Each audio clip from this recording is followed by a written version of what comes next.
आज म कसैको पर्खाइमा छु। झट्ट हेर्दा तपाईँलाई लाग्छ होला प्रेमले प्रेमिका पट्याएछ अनि उसैको प्रतीक्षामा छ। तर मेरो भाग्यमा अहिलेसम्म त्यो पटक्कै Xuren.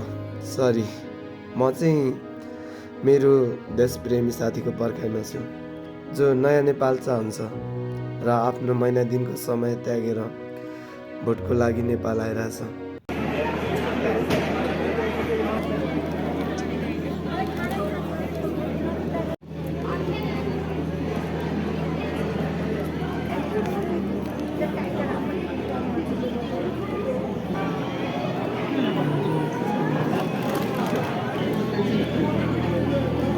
Hey kaki, welcome to Nepal.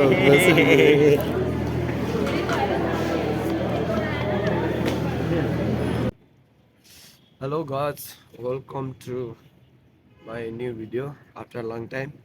किनभने अस्ति म खुब चम्किरहेको थिएँ, कन्सिस्टेन्टली हाल्छु भनेर डेली जे पाएँ त्यही भिडियो एडिट नगरी हालिरहेको थिएँ। अनि फेरि बिचमा के हुन्छ कन्सिस्टेन्सीको त माबेन भइरहेछ कि। ठिकै छ, अब कहिलेकाहीँ हालौँ ल। किनभने अब आज भिडियो हाल्दा फेरि अलिक समयको लागि त्यस्तै फेरि नभ्याउने टाइपको त्यस्तो भइरहेछ। जस अब मेरो साथी आइपुगेको छ बाहिरदेखि 3 वर्ष पछाडि। उसको अब बस्ने अवधि चाहिँ सकेको होइन, चुनावको लागि मात्रै आएको 1 महिनाको छुट्टी लिएर। एज अ युथ होइन, युथ इनर्जी त्यतिको हुनुपर्छ, देशको लागि त्यतिको माया गर्ने चाहिँ हुनुपर्छ। देशभक्ति भन्ने इनर्जी देखाउनको लागि छट्ट आएको छ नयाँ नेपाल। अब नयाँ नेपाल बनाउने जिम्मा नै हाम्रो जस्तो लाग्छ, एउटा युथ भएर हामीले नै सोच्ने, हामीले नै गर्ने हो जस्तो लाग्छ अब चाहिँ। किनकि पुरानो मान्छेहरूले अब खासै गर्दा जस्तो देखिएन, वर्ष भइसक्यो नि त। आज चाहिँ के को टपिकमा कुरा गरौँ? मैले चाहिँ सोचिरहेको थिएँ अब केटोसँगै पोडकास्ट टाइपको अब जस गफ गरेर गरौँ भनेको, त्यस्तै भयो कि। बेलुका ढिलो आयो, फेरि ढिलो सुताइ भयो, अनि बिहान पनि यताउता दगुऱ्यो। त्यस पछाडि छुट्नु पऱ्यो। 1-2 दिन बस्छ, अनि मेरो चाहिँ फेरि भोलिदेखि अर्कै काम छ अलिक टाइमको लागि।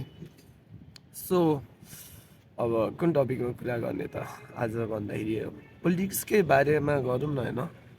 त्यो पुरानो झारे पार्टी नेताहरू छोडिदिउँ, अब नयाँहरूकै एनालाइज गरौँ न होइन।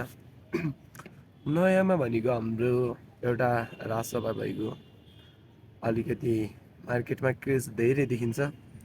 अनि अर्को भनेको सेकेन्डमा क्रेजकै बेसमा हेर्ने भने माटो, अर्को साम्पाङ।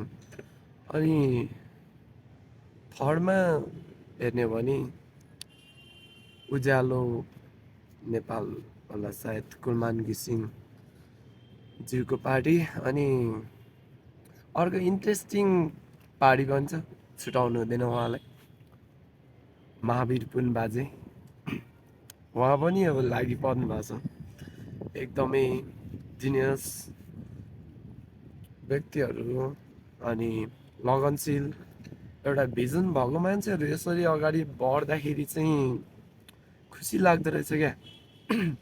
केही आशा, नयाँ आशा हुन्छ कि अब जुन कुराहरू मेरो हाम्रो बाउले नेपालभित्र देखेको थिएन नि त, त्यो कुराहरू चाहिँ अब हामीले देख्नु पाइन्छ कि जस्तो लाग्ने केही छुट्टै आशा हुँदो रहेछ।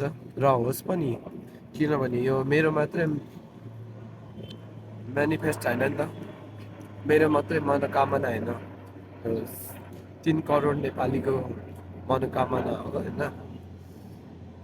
पुरा नि हुनुपर्छ। अब के भन्ने भन्दाखेरि अब एनालाइजको पार्टीहरूको एनालाइज गर्नेतिर सोचिरहेको थिएँ। अब सुरुमा हाम्रो महावीर बाजेकै एकदम माथि छतमा आएर गरेको एकदमै डिस्टर्ब हुँदो रहेछ। जस हाम्रो महावीर बाजेकै कुरा गरौँ न होइन, कस्तो भन्ने अब, जुन कुराहरू उहाँले पार्टी प्रवेश गर्नुभन्दा अघि अनि मन्त्री हुनुभन्दा अगाडि जुन कुराहरू गर्नुभएको थियो नि, त्यो एकदमै के भन्ने अब, एकदमै दामी लाग्छ कि। चितवन जस किसान कृषिको लागि औजारहरू बनाउने काम त्यो अब सबैको माइन्डसेटमा त्यो हुन होला, तर कृषि प्रधान देशमा त्यो जरुरी छ। पुरानै सामानहरू बनाउने भन्दा पनि लाइक अब अरू देशमा कुन कुन सामानहरू बन्दैछ अनि कस्तो सामानहरू बन्दैछ, अब जस पुरानो शैलीले खेती किसान गर्नु त अलिक गाह्रै हुन्छ नि त।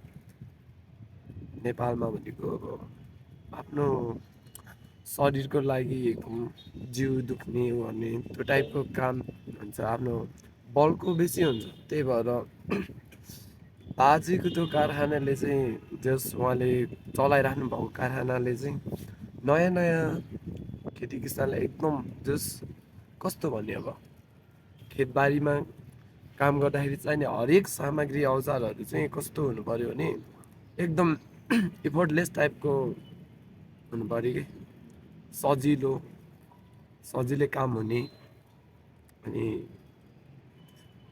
काम गर्नेलाई मार्न पर्ने, जस मर्का नपर्ने, जस हुन्छ नि शरीर दुख्ने उले बल धेरै जाने टाइपको नहोस् कि, त्यो टाइपको उहरू चाहिँ एकदम रिसर्च गरेर बाजेले अलिकति त्यो कुरा चाहिँ नबिर्सिकन त्यही कुरामा मेहनत गरिदिनु भयो भने राम्रो हुन्छ।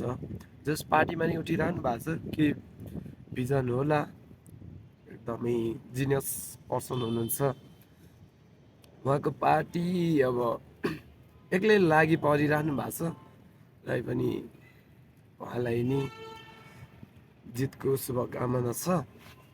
अनि अर्कोमा कसको यता उज्यालो पार्टीको गर्नु होइन, कुलमान घिसिङजीको जुन कुराहरू चाहिँ एउटा कस्तो भन्ने अब, जालोभित्र उ भएर नेता व्यापारी बिचको हुन्छ नि, विद्युततिर हामी सर्वसाधारणलाई चाहिँ मारमा पारेर लोड सेडिङ गराएर कल कारखानालाई मात्रै बेच्ने, अनि त्यसको कमिसन चाहिँ अब राजस्वमा भन्दा बेसी व्यापारी टु नेता, अनि नेताले नि व्यापारीलाई दिने, त्यो टाइपको गेम भइरहेको थियो। अनि जब उहाँ आफ्नो गरिमामय पदमा नियुक्त हुनुभयो, त्यस पछाडि भनेको एकदमै जनताको लागि एकदम राम्रो भयो। अनि विद्युतमा नि घाटामा गइरहेको विद्युतलाई एकैचोटि फाइदामा पुर्याइदिनु भयो क्या, जुन कुरा अब जनताले सोचेको पनि थिएन होला कि यो नेताको कारण व्यापारीको कारणले गर्दाखेरि हामी घाटामा गएको रहेछौँ भन्ने कुरा एउटा कस्तो भन्ने अब, देख्नु त देखिरहेको थियो सबैले, तर बोल्न सकेका थिएन। त्यो पदमा आउनेहरूले नि एउटा पोलिटिक्सतिरै जोडिएको सर्कलको भएर होला, गरेर पनि देखाएको थिएन क्या, उहाँ आएर चाहिँ देखाउनु भयो। अनि उहाँको पार्टीको कुरा गर्नुपर्दा चाहिँ अब उहाँ चाहिँ उज्यालो बाहेक पहिला त अब अर्कै पुरानै पार्टीमा आबद्ध हुनुहुन्थ्यो, तै पनि नयाँ पार्टी लिएर अगाडि बढ्नु भएको छ, केही गर्ने कोसिस गर्नु भएको छ। उहाँलाई नि जितको शुभकामना। अब सेकेन्डमा चाहिँ कसको गर्नु, राजसभाकै गरौँ है। राजसभाको चाहिँ अब मार्केटमा एकदमै क्रेज छ, अनि धेरैको आशा छ। के भन्ने अब, जस राम्रो होस् तर पनि राजसभामा अलिकति धेरै मान्छेहरू आबद्ध भएको हो कि जस्तो लागिरहेछ कि जुन पुरानै शैली हुन्छ नि पुरानै पार्टीहरूले जस्तो गर्थ्यो त्यस्तै गर्न खोजिरहेको त नभनौँ होइन त्यस्तै टाइपले गइरहेछ होइन तर मेन लिडरहरू एकदम ट्यालेन्टेड भए नि जो सक्षम भए पनि अलिकति हुन्छ नि त्यहाँ चाहिँ उम्मेदवारहरू एकदमै धेरै भएको हो कि जस्तो लाग्यो हुनु त अब पुरानो पार्टीहरूसँग भिड्नु छ धेरै ठाउँ छ त्यो पनि हो पछि गएर राजसभामा धेरै बिराली मुसा नमारी टाइपको हुन्छ नि त्यो टाइपको हुन्छ कि भन्ने डर छ मलाई चाहिँ है पनि अब जस एउटा राम्रो सक्षम लिडरले चाहिँ अब आफ्नो हातमा पऱ्यो भने सबै थोक राम्रै हुन्छ भन्ने आशा गरौँ जुन मैले सोचिरहेको छु त्यस्तो चाहिँ नहोस् होइन छतमा बनाएपछि यस्तो हुन्छ कि कोठाभित्र फेरि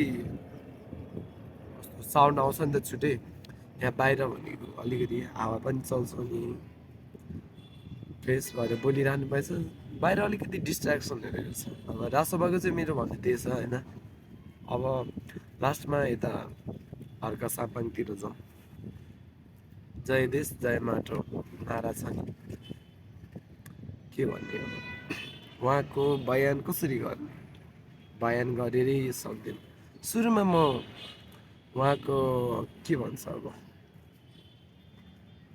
नेगेटिभ पोइन्ट नै भन्छु त्यही एउटा छ अलिकति प्याच बोल्ने मनमा पाप नराख्ने स्टाटस हालिहाल्ने त्यो टाइपको हुनुहुन्छ कि मनमा पाप नभएको तर पनि उहाँको कुरा त अब कसरी बयान गरेर साथ दिने छैन डिक्सनरीमै भेटिँदैन भनौँ न किनभने अब त्यो जुन एउटा धरान छ नि धरानमा भनेको पानीको अलिकति पहिल्यैदेखि समस्या थियो क्या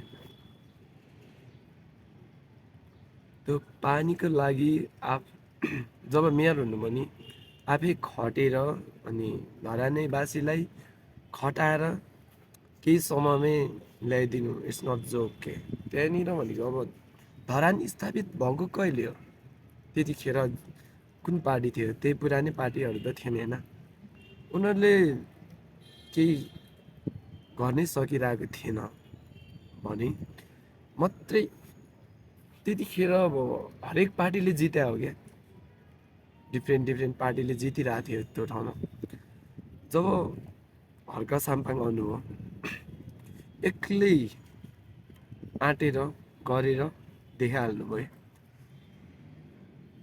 त्यो नर्मल मात्रै नभनौँ एबनर्मलै हो क्या किनकि जब त्यो ठाउँमा कसैले गर्ने आँटै गरेको थिएन जस आफ्नो स्वार्थको लागि गरिरहेको थियो आश देखाएर अनि त्यस पछाडि श्रम संस्कृति पार्टी पार्टी होइन पार्कहरू बन्यो अनि मेनली चाहिँ मलाई एकदम मन परेको कुरा भनेको चाहिँ उहाँले गर्नुभएको मध्ये वृक्षारोपण हो क्या जुन तरिकाले यो वायु प्रदूषण हुँदैछ यो चाहिँ हामी जस्तो विकसनमुख देशमै हो नि त अलिकति धुवा धुलो कारखानाहरूको व्यवस्था नहुने अरू देशमा भनेको अलिकति वेल म्यानेज तरिकाले हुन्छ इन्डिया नेपाल साउथ एसिया टाइपको अनि अफ्रिकन कन्ट्रीहरू त्यस्तो देशले चाहिँ अब जुन तरिकाले फोहोर हुँदैछ त्यही अनुपातले त्यसको 10 गुणा बढी चाहिँ वृक्षारोपण गर्नै पर्ने हो क्या तर त्यो हामीमा हो छैन हामी चाहिँ कस्तो भने अब हाम्रो बारीमा कुनै रुख छ त्यो बिक्री हुन्छ भने रुखै मासिदिन्छौँ के केही सोच्दैनौँ के भइरहेछ कि त्यो अब एउटा रुखले कति मान्छेको स्वास्थ्यलाई कति धेरै उ गरिरहेछ इफेक्ट पारिरहेछ भन्ने नै सोच्दैनौँ ठिकै छ अब सोच्दै जाने हो हर्का साम्पाङले गर्नुभएको मेन फर्स्ट पोइन्ट चाहिँ मलाई वृक्षहरूबाटै लाग्छ। अनि जति पनि पार्कहरू बन्यो अनि धरानको लागि खोला किनारहरूमा जुन तरिकाले बाँधहरू बाँधिरहेछ आफै खटेर, त्यो हतपत अरू नेताहरूले गर्नै सक्दैन कि। अनि के भन्ने, नेपालीहरू त इन्सपायर भयो होइन, जब कि खैरेहरू आइरहेछ, जापानिजहरू, कोरियनहरू श्रम संस्कृति पार्टीमा इन्सपायर भएर, उहाँको कामदेखि इन्सपायर भएर आउनु भनेको त इट्स नट जोक नि त।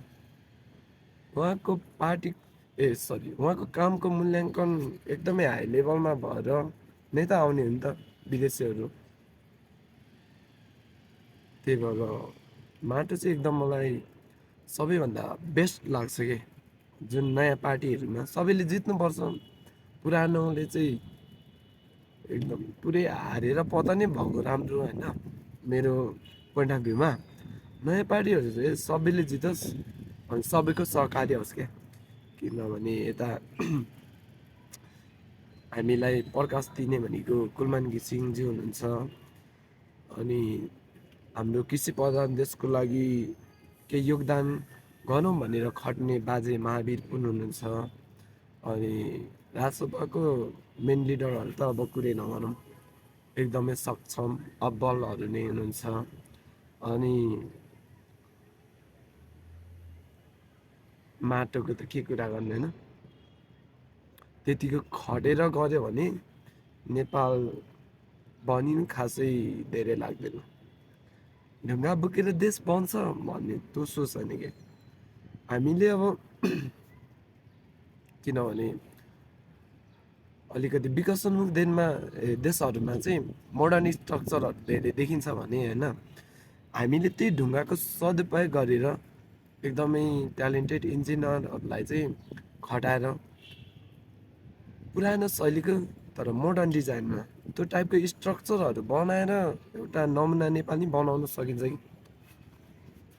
किनभने हाम्रो देश अहिले घाटामा परिरहेछ, त्यही भएर एकैचोटि हामीले पुरा हाई लेभलको होइन अरू देशसँग कम्पिटिसन गर्ने मोडर्न उहरूको लागि रिसोर्सेस उ गर्नु अलिकति पुँजीगत हिसाबमा अलिकति उ नै छौँ क्या। त्यही भएर जस अब धेरै कुरा के गर्ने, भिडियो लामो हुन्छ होइन। जुन पनि पार्टी आउँछ, अब कुलमान घिसिङले नि जित्नुभयो भने नेपालको अब जुन जुन सम्झौता गरिसकेको छ चोर नेताहरूले विदेश इन्डिया बङ्गलादेशलाई बेच्नुलाई कन्ट्र्याक्टमा, त्योमा भनेको अब कमिसन नै हो। कति वर्षसम्म नेपालले युज नै गर्नु पाउँदैन नि त। त्यो सक्यो। अब जति पनि सम्भावित क्षेत्रहरूमा चाहिँ हाइड्रो पावरदेखि लिएर सब ठाउँमा विद्युतको लागि लगानी होस् होइन। अनि महावीर पुन बाजेले चाहिँ एकदमै सक्षम इन्जिनियरहरूलाई खटाएर एकदम रिसर्च धेरै गरेर कृषि प्रधान देशमा अब नेपालीहरूले कृषि नै गर्नु रुचाउनु छोड्यो नि त। सजिलो ऊर्जा उपकरणहरू उत्पादन गरेर नेपालमै मेहनत गर्ने अनि त्यसको लागि सजिलो बनाइदिनुहोस् होइन। अनि यता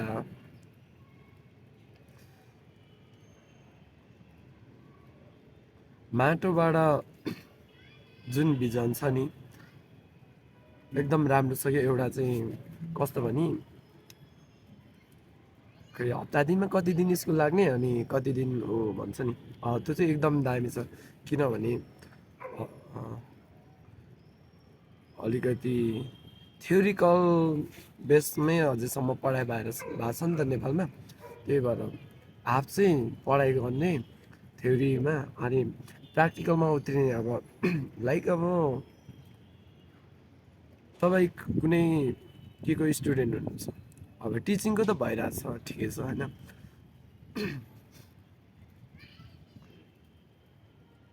कुनै पनि अझैसम्म जुन जुन कुरामा थ्योरिकल बेसमा मात्रै पढाइ हुन्छ नि त्यो कुरालाई चाहिँ 3 दिन पढाइ गरेर अनि 3 दिन फिल्डमा उतारिदियो भने त्यो जतिको अब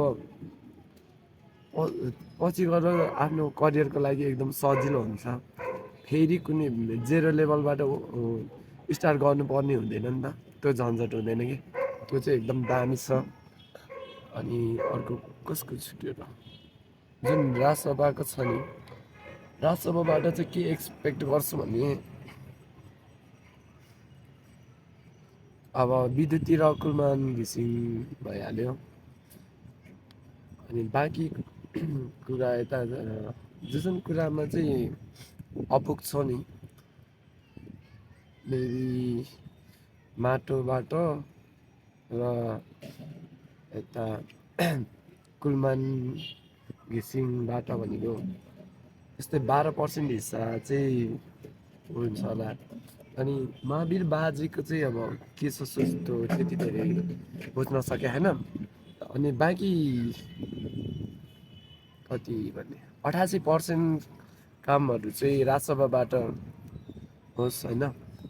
त्यही हो अबको एक्सपेक्ट भनेको चाहिँ के भनेर, नयाँ नेपाल होस् होइन, जुन 1-2 दिनपछि हप्ता दिनपछि भोट हुँदैछ।